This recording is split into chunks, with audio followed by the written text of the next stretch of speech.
On the morning of November the 12th, 1983, a man walked into the main entrance of Gum department store on Red Square, carrying a newspaper folded in thirds under his left arm and a canvas shopping bag that contained nothing but a single package of Czech cigarettes and a worn copy of Pravda from 3 days earlier. His name was Thomas Edward Harrington, and he was 41 years old, a second secretary at the United States Embassy in Moscow who had been stationed in the Soviet capital for 18 months. The newspaper under his arm was his vestia from that morning, and the way he carried it, visible to anyone who knew what to look for, was a signal that he was ready to make contact with an agent he had been running for 7 months. An engineer named Dmitry Andreevich Volkov, who worked at a research facility on the outskirts of Moscow that specialized in electronic warfare systems and radar countermeasures for Soviet fighter aircraft. Harrington had been with the Central Intelligence Agency for 13 years, recruited out of Georgetown University in 1970, where he had majored in Slavic languages with a minor in international relations. His first posting had been Vienna, then Ankara, then a brief rotation back to Langley for training in technical operations before his assignment to Moscow in May of 1982. Moscow was considered the hardest posting in the entire CIA, the place where careers were made or destroyed, where the surveillance was so intense and so sophisticated that even the simplest operational act, meeting an asset for coffee or passing a document in a park, required weeks of planning and multiple layers of deception. The KGB's 7th Directorate, responsible for surveillance of foreign diplomats and suspected intelligence officers, employed thousands of watchers, street agents, technical specialists, and informants whose sole purpose was to track every movement, every meeting, every deviation from routine that might indicate espionage activity. American diplomats knew they were followed from the moment they stepped outside the embassy compound, and they assumed that every room in every building in Moscow, including their own apartments, was wired with listening devices sophisticated enough to pick up conversations through walls and windows. The Moscow rules, as they were known among CIA officers who served in the Soviet capital, were not written down anywhere, but every operative who worked the streets of Moscow knew them by heart. Assume nothing. Technology will always let you down. Murphy is right. Never go against your gut. Everyone is potentially under opposition control. Don't look back. You are never completely alone. Go with the flow, blend in. Vary your pattern and stay within your cover. Any operation can be aborted if it feels wrong. It is wrong. Build in opportunity, but use it sparingly. Float like a butterfly, sting like a bee. Maintain a natural pace. Lull them into a sense of complacency. Once is an accident, twice is coincidence, 3 times is an enemy action. These principles had been developed through years of hard experience, through blown operations and arrested agents, through the careful analysis of what worked and what failed in an environment where the opposition had home field advantage and near unlimited resources. Harrington had been trained in all of this before his arrival in Moscow, but training was different from the reality of walking into Gum on a cold November morning, knowing that somewhere in the crowd of shoppers moving through the glass-roofed arcades, there were KGB watchers tracking his every step, noting the time he entered, the direction he walked, who he looked at, what he touched, how long he lingered in front of any particular display. Gum was one of the few places in Moscow where consumer goods were actually available without the endless queues that characterized most Soviet retail establishments, and on any given day the store was packed with shoppers, tourists, party officials, workers on their lunch breaks, and the plainclothes surveillance teams that operated throughout the building disguised as ordinary citizens going about their daily business. The store itself was a massive structure, 242 meters of ornate facade facing Red Square, with 3 parallel arcades running north to south and connected by bridges at the upper levels. all covered by an immense arched glass roof, supported by steel trusses that let in diffused daylight even on the greyest Moscow winter days. The building dated back to 1893, designed by Alexander Pomerantsev, with engineering by Vladimir Shukov, and it had served as a department store, an office complex for Stalin's planning committees, and after 1953, when it reopened following Stalin's death, it became one of the symbolic achievements of the Khrushchev era, a place where Soviet citizens could shop for goods that were supposedly unavailable anywhere else in the country. By the early 1980s, GUM carried clothing, shoes, household items, cosmetics, books and food products, and the long lines of shoppers waiting to purchase anything of value stretched across the arcade floors and sometimes out into Red Square itself. Harrington entered through the southern entrance, walking at a measured pace, not too fast, not too slow, carrying himself like someone who had time to browse, but also had somewhere else to be later in the day. He wore a dark wool overcoat purchased in Helsinki during a trip the previous summer, a grey scarf, leather gloves, and a fur hat that marked him as a foreigner because it was Finnish rather than Russian in style, but not so conspicuously foreign that it drew attention. His shoes were American, purchased before he left Washington, worn enough to look lived in, but not shabby. The CIA's Office of Technical Service had taught him that details mattered, that surveillance teams noticed everything, and that the goal was not to be invisible, which was impossible for an American in Moscow, but to be predictable, to establish patterns that seemed routine and therefore unremarkable. He had been shopping at GUM once a week since his arrival in Moscow, usually on Tuesdays or Thursdays, always in the early afternoon, always spending between 30 and 45 minutes browsing without purchasing anything substantial. The watchers who followed him had grown accustomed to this pattern, and that familiarity was what Harrington needed in order to create the brief window of opportunity that would allow him to make contact with Volkov without the KGB noticing. The contact method had been established during their first meeting 7 months earlier, a brush pass on a crowded metro platform that had lasted less than 3 seconds and resulted in Volkov receiving a small plastic device disguised as a keychain that he could use to signal when he had documents ready to pass. The signal system was simple. If Volkov left a chalk mark on a specific utility pole near his apartment building, Harrington would know to initiate the contact protocol. Harrington would then come to GUM carrying Izvestia folded in thirds under his left arm, and Volkov would appear within the next 3 hours. The meeting location was the third-floor arcade near the center of the building, in the section where household goods and kitchen items were sold. There was a display case containing East German cookware, pots and pans made of heavy enameled steel, and it was positioned near a pillar that created a small blind spot in the surveillance coverage, a place where 2 people could stand close together for a few seconds without being seen from multiple angles simultaneously. Harrington had identified this spot during his 3rd visit to GUM, and he had tested it repeatedly by standing there at different times of day, watching how the security personnel and plainclothes watchers moved through the space, looking for patterns in their coverage.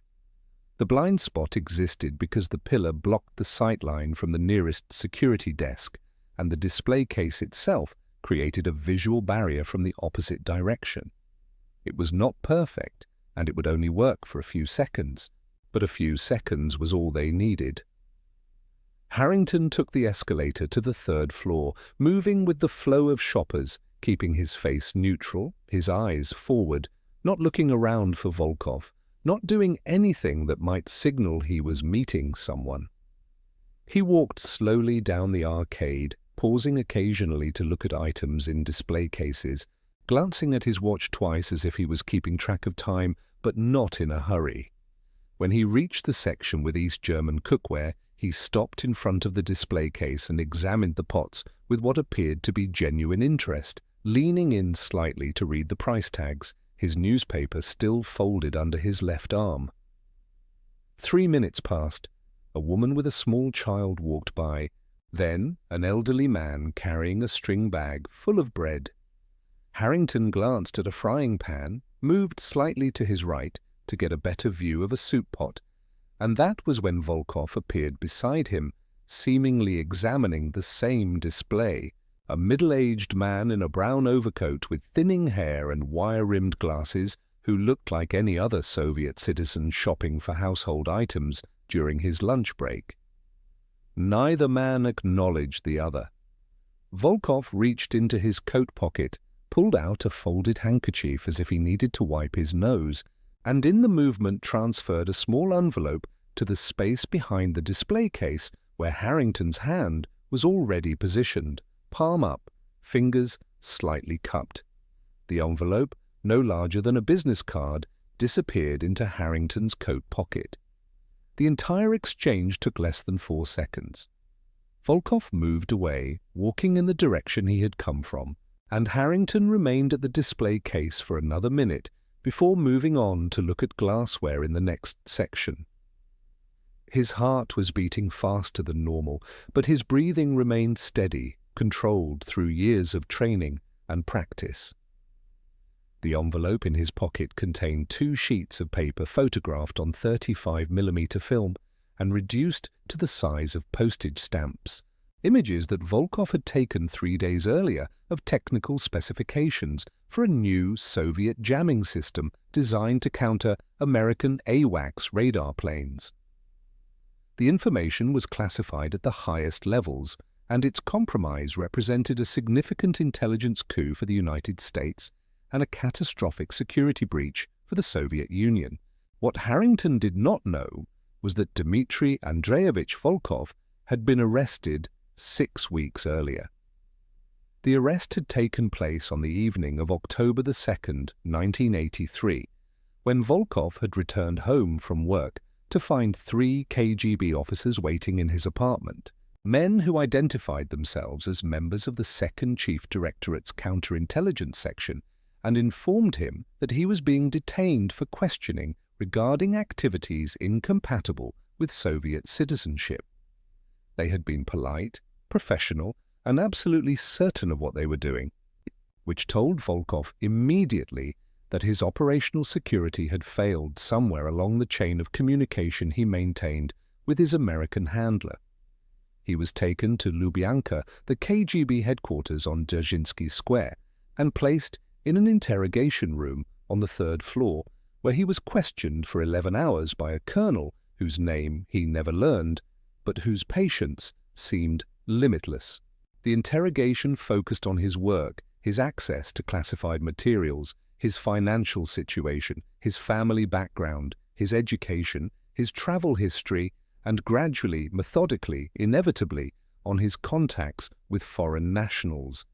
The interrogator never raised his voice, never threatened, never used physical coercion, but he made it clear through his questions that the KGB already knew about Volkov's relationship with Harrington, that they had evidence of meetings, of document transfers, of signals passed and dead drops serviced.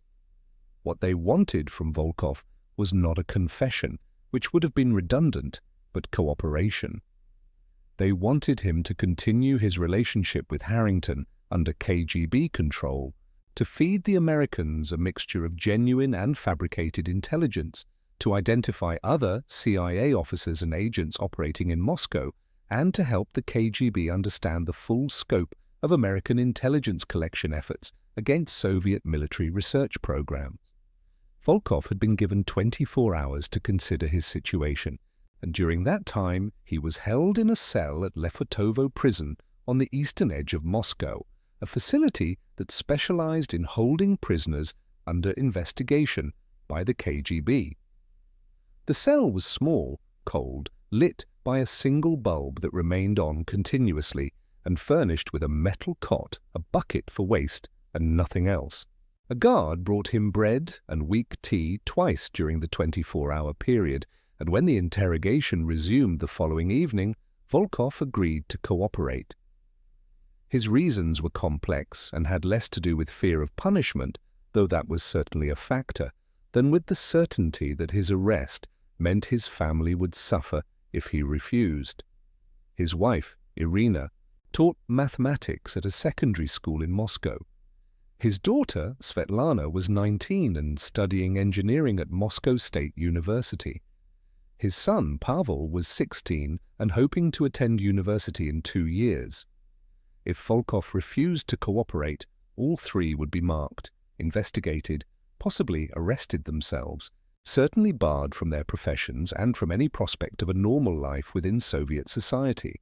So he agreed, and for the next 6 weeks he operated under KGB direction, continuing his work at the research facility, continuing his normal patterns of behavior, and waiting for instructions on how to proceed when Harrington initiated contact. The KGB had been careful in their handling of the situation, knowing that any change in Volkov's behavior might alert the Americans that he had been compromised. They allowed him to return to his apartment, to resume his life with his family, to go to work every day, but he knew he was being watched constantly, that his phone was monitored, that his mail was opened and read, that any deviation from the instructions he had been given would result in immediate consequences. The decision to use Volkov as bait in a larger operation against the CIA had been made at the highest levels of the KGB's Second Chief Directorate, approved by General Oleg Kalugin, who oversaw counterintelligence operations targeting Western intelligence services. The operation was assigned the cryptonym Zerkalo, which meant mirror, and its objective was not simply to arrest one CIA officer, but to identify as many members of the Moscow station as possible, to document their methods, their communication procedures, their dead drop locations, and their agent network. Harrington was known to the KGB as a suspected CIA officer based on his travel patterns, his contacts and his behavior, but they had no proof, no evidence that would hold up in an international incident, and the Soviets were cautious about making accusations without solid documentation. Zerkalo would provide that documentation. The plan was elegant in its simplicity. Volkov would continue to meet Harrington as instructed, but the meetings would take place under full KGB surveillance, with multiple teams positioned throughout GUM to observe, photograph, and document every aspect of the contact. The film that Volkov passed to Harrington would be genuine, technical specifications for Soviet radar systems, but it would be carefully curated material that revealed nothing the KGB was not willing to have the Americans know. The goal was to catch Harrington in the act of espionage, to photograph him receiving classified material from a Soviet citizen, to build an irrefutable case that could be used either for prosecution or, more likely, for diplomatic leverage and propaganda purposes. On the morning of November the 12th, when Volkov had received his instructions from his KGB handler, he was told exactly where to position himself in GUM, exactly when to make the approach, exactly how to execute the pass. He was told that he would be watched from multiple angles, that everything would be photographed, and that he should proceed exactly as he would have done before his arrest. The KGB did not tell him that they had positioned 7 surveillance teams throughout the third-floor arcade, that they had installed concealed cameras in the display cases surrounding the meeting location, that they had technical specialists monitoring for any electronic signals that might indicate the CIA was using communications devices, and that they had plainclothes officers positioned at every exit. Harrington left GUM at 2:17 in the afternoon, walking back through the main arcade toward the southern entrance, his pace unhurried, his expression neutral. He stepped out into the cold November air and walked across Red Square in the direction of Teatralny Proyezd, where he had parked his embassy vehicle, a dark blue Volvo sedan with diplomatic plates. The envelope in his coat pocket felt like it weighed nothing, and yet he was acutely aware of its presence, of the intelligence it contained, of the risk Volkov had taken to obtain it. He reached his car, unlocked the door, got in, started the engine, and pulled out into traffic, following his usual route back to the embassy compound on Tchaikovsky Street. He did not notice the surveillance teams that followed him, 3 cars rotating positions to avoid detection, all of them driven by experienced KGB officers who knew how to tail a target through Moscow traffic without being seen.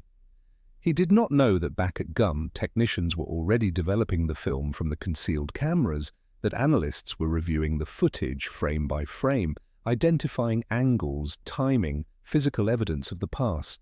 He did not know that within 48 hours, copies of those photographs would be on the desk of Viktor Chebrikov, the chairman of the KGB, along with a detailed report on Operation Zerkalo and a recommendation for how to proceed.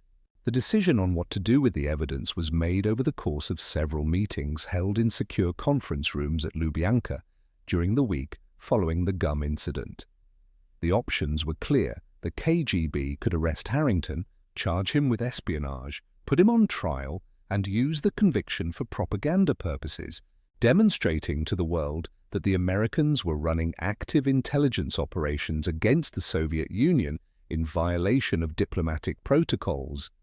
Or they could use the evidence privately, presenting it to the American ambassador in a closed meeting, demanding that Harrington be declared persona non grata and expelled from the Soviet Union, using the incident as leverage in ongoing negotiations over arms control and strategic weapon systems.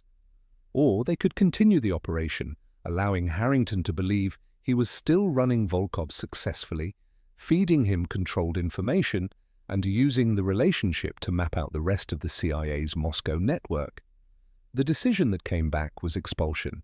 The Soviets wanted Harrington gone, wanted him embarrassed, wanted the incident publicized enough to damage the CIA's reputation, but not so public that it created a major diplomatic crisis. On November the 21st, 1983, at 10:30 in the morning, the American ambassador was summoned to the Soviet Foreign Ministry on Smolenskaya Senaya Square and presented with a formal protest. The protest included photographs of Harrington at GUM, detailed descriptions of his meetings with Volkov, transcripts of conversations that had been recorded through technical surveillance, and a demand that Harrington be removed from Soviet territory within 72 hours. The ambassador, a career diplomat named Arthur Hartman, who had been serving in Moscow since October 1981, reviewed the evidence and immediately contacted Washington. The photographs were unambiguous. Harrington was visible in multiple frames, standing next to Volkov at the display case, his hand positioned to receive the envelope, his face clearly identifiable. There was no way to deny the contact had taken place, no way to claim it was coincidence or innocent. The CIA station chief in Moscow, a man named Burton Gerber, who had been running the station since 1982, was brought into the meeting, and together they made the decision to comply with the Soviet demand. Harrington would be sent home. The notification was delivered to Harrington that same afternoon. He was called into the station chief's office, a secure room inside the embassy compound, known as the Bubble because of the transparent plastic dome that descended over the conference table to prevent electronic surveillance, and told that his cover had been blown, that the Soviets had evidence of his meeting with Volkov, and that he was being expelled. The news hit him like a physical blow. His first thought was for Volkov, for what this meant for the agent who had trusted him, who had risked everything to provide intelligence to the Americans. Gerber explained that Volkov had been arrested weeks earlier, that he had been operating under KGB control, that everything about the GUM meeting had been a setup designed to catch Harrington in the act. Harrington left Moscow on November the 23rd, 1983, on an Aeroflot flight to Helsinki, then on to Frankfurt, then back to Washington. He was met at Dulles Airport by two officers from the CIA's Office of Security, who escorted him to a debriefing facility in Virginia, where he spent the next 2 weeks being questioned about every aspect of his time in Moscow, every meeting, every signal, every dead drop, every contact he had made or attempted. The debriefing was professional but thorough, and Harrington understood that his career with the agency was effectively over. He had been compromised, his cover blown, his operational methods documented by the opposition. There was no way he could return to field operations, no way he could work undercover again. The full scope of what had happened became clear only in the months that followed, as the CIA conducted its damage assessment and reviewed all of Volkov's reporting from the 7 months he had been an active agent. The intelligence he had provided before his arrest had been genuine, valuable technical data on Soviet radar systems and electronic warfare capabilities that had been used by the United States Air Force and defense contractors to develop countermeasures and improve American aircraft survivability. But after his arrest, after he began operating under KGB control, the intelligence became mixed, a combination of genuine material and carefully crafted disinformation designed to mislead American analysts and waste resources on false leads. The KGB's use of GUM as the location for the controlled meeting had been deliberate and strategic. The department store was one of the few places in Moscow where foreign diplomats could move relatively freely, where surveillance could be disguised as ordinary shopping behavior, where multiple watchers could be positioned without drawing attention. The store's layout, with its multiple levels and arcades and bridges connecting different sections, provided excellent coverage for technical surveillance and photography. The decision to use concealed cameras built into the display cases was particularly effective, providing clear images of the exchange from angles that would have been impossible to achieve with handheld cameras or observers at a distance. For Dmitry Andreevich Volkov, the consequences of his cooperation with the KGB were mixed. He was not put on trial, was not imprisoned, was not publicly identified as a traitor to the Soviet Union. Instead, he was allowed to continue his work at the research facility, though he was transferred to a section with lower security clearance and reduced access to sensitive materials. His family was left alone, his wife continued teaching, his daughter finished university, his son was accepted into engineering school, but Volkov himself was marked, watched, constrained in ways that made it clear he would never be fully trusted again. He lived with the knowledge that his decision to work with the Americans had been discovered, that his attempt to contribute to what he saw as a more balanced and peaceful world had been turned against him, used as a tool by the same system he had hoped to undermine. The broader impact of the GUM incident went beyond one blown agent and one expelled CIA officer. The operation demonstrated to the Soviet leadership that their counterintelligence capabilities in Moscow were functioning at a high level, that they could identify and control foreign intelligence operations even when those operations used sophisticated tradecraft and multiple layers of security. It reinforced the perception within the KGB that American intelligence services, while formidable, were not invincible, that they could be penetrated, their agents could be turned, their operations could be disrupted. For the CIA, the loss of Harrington and Volkov was part of a broader pattern of compromises that plagued the Moscow station throughout the 1980s. Multiple operations failed during this period, agents were arrested, intelligence collection efforts were disrupted, and it would take years before the agency fully understood the extent to which their activities in the Soviet Union had been penetrated by KGB counterintelligence. The problem was not limited to technical surveillance or operational mistakes. As would become clear in the 1990s following the arrest of Aldrich Ames, a senior CIA officer who had been spying for the Soviets since 1985, many of the agency's most serious compromises during this period were the result of human penetration rather than surveillance or tradecraft failures. Thomas Edward Harrington spent the next 3 years working at CIA headquarters in Langley, assigned to the Soviet East European Division's analysis section, where he provided support for operations he would never again be allowed to conduct himself. He wrote reports, reviewed intelligence, attended meetings, and tried to process what had happened in Moscow. How a well-planned operation with multiple security layers had been compromised so completely.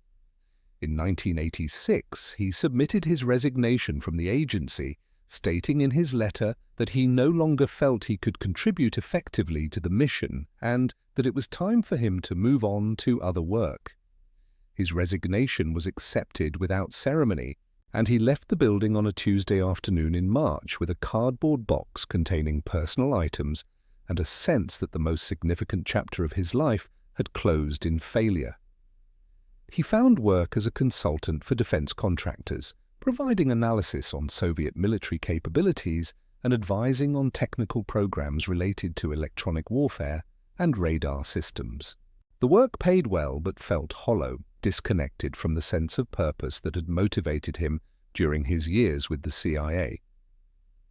He married in 1988 a woman named Elizabeth who worked as a lawyer in Washington and knew nothing about his time in Moscow except what he chose to tell her, which was not much.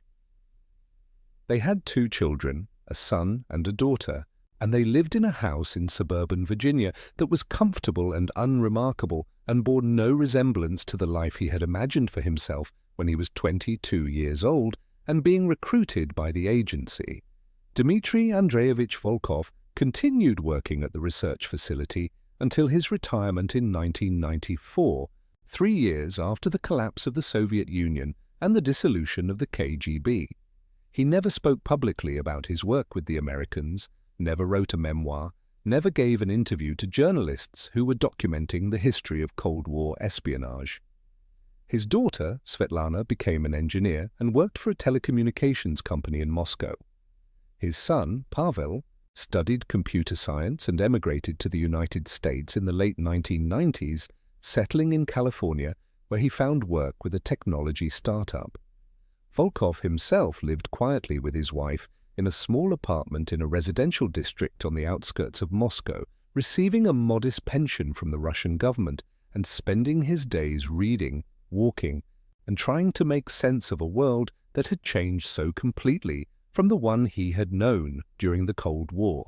The story of how Gum Department Store helped the KGB catch a CIA spy remained largely unknown for many years, buried in classified files and operational reports that were never meant to be shared with the public. It was not until the late 1990s, following the partial opening of Soviet-era archives and the publication of memoirs by former KGB officers, that details of Operation Zerkalo began to emerge. Even then, the story was fragmentary, pieced together from multiple sources, with names changed and dates obscured to protect individuals who might still be alive and vulnerable to scrutiny. What the story illustrates, more than anything else, is the nature of espionage during the Cold War, the way operations were planned and executed and compromised, the way human beings became instruments in a larger geopolitical struggle, the way one moment of carelessness or bad luck or superior opposition, tradecraft could unravel months of careful preparation and risk. The Gum meeting on November the 12th, 1983 lasted less than 4 seconds. The consequences rippled forward through decades, affecting careers and families and the strategic calculations of intelligence services on both sides of the Iron Curtain. For Harrington, the memory of that morning remained vivid for the rest of his life. The feel of the envelope sliding into his coat pocket, the sound of shoppers moving through the arcade, the diffused light coming through the glass roof, the absolute certainty that everything was proceeding according to plan, the sickening realization 9 days later that he had been operating in a controlled environment, that every move he made had been observed and documented, that the agent he thought he was protecting had been turned weeks earlier. The knowledge that his failure, his inability to detect the compromise, had ended his career and possibly endangered other operations that he would never know about. He died in 2009 at the age of 67 from complications related to heart disease. His obituary in the Washington Post described him as a former diplomat and defense consultant who had served his country during the Cold War. There was no mention of the CIA, no reference to Moscow, no acknowledgement of the work he had done or the price he had paid for doing it. His widow, Elizabeth, received condolences from colleagues who knew him from his years in the private sector, but had never heard the full story of his time in Moscow. His children attended the funeral and listened to eulogies that described their father as a dedicated public servant and a devoted family man, which was true as far as it went, but left out the parts of his life that mattered most to him and cost him the most. Dmitry Andreevich Volkov outlived Harrington by 6 years, dying in 2015 at the age of 81 in a Moscow hospital following a stroke. His obituary appeared in a local newspaper, a brief notice that identified him as a retired engineer who had contributed to the defense of the Soviet Union during the Cold War. There was no mention of his work with American intelligence, no reference to his arrest and cooperation with the KGB, no acknowledgement of the impossible choices he had faced or the consequences that followed. His daughter, Svetlana, and his son, Pavel, who flew back from California for the funeral, stood beside his grave and mourned a man whose life had been shaped by forces beyond his control, by ideologies he had questioned, by systems that had used him and discarded him and ultimately forgotten him. The gum department store continues to operate today, renovated and modernized, no longer a Soviet state store but a luxury shopping mall featuring international brands and high-end boutiques. The third-floor arcade where Harrington and Volkov met still exists, though the display case with East German cookware is long gone, replaced by stores selling designer clothing and expensive jewelry. Tourists from around the world visit the store every day, taking photographs of the ornate architecture, the glass roof, the bridges connecting the different levels, with no idea that this place was once the site of an elaborate counterintelligence operation that ended a CIA officer's career and destroyed an agent's life. The blind spot near the pillar where the exchange took place is no longer there, eliminated by renovations that reconfigured the layout and improved surveillance coverage throughout the building. Security cameras monitor every corner, every arcade, every entrance and exit, not because the store is still a target for intelligence operations, but because it is now a commercial property worth hundreds of millions of dollars and requires protection against theft and vandalism. The Cold War is over, the KGB has been dissolved and replaced by successor agencies, the Soviet Union no longer exists, and the urgent, desperate struggle for intelligence that defined that era has given way to different conflicts and different methods of gathering information. But the story remains, preserved in declassified files and fading memories and the scattered remnants of lives that were caught up in events larger than themselves. A department store on Red Square. A brief exchange near a display case. An envelope passing from one hand to another. 4 seconds that changed everything.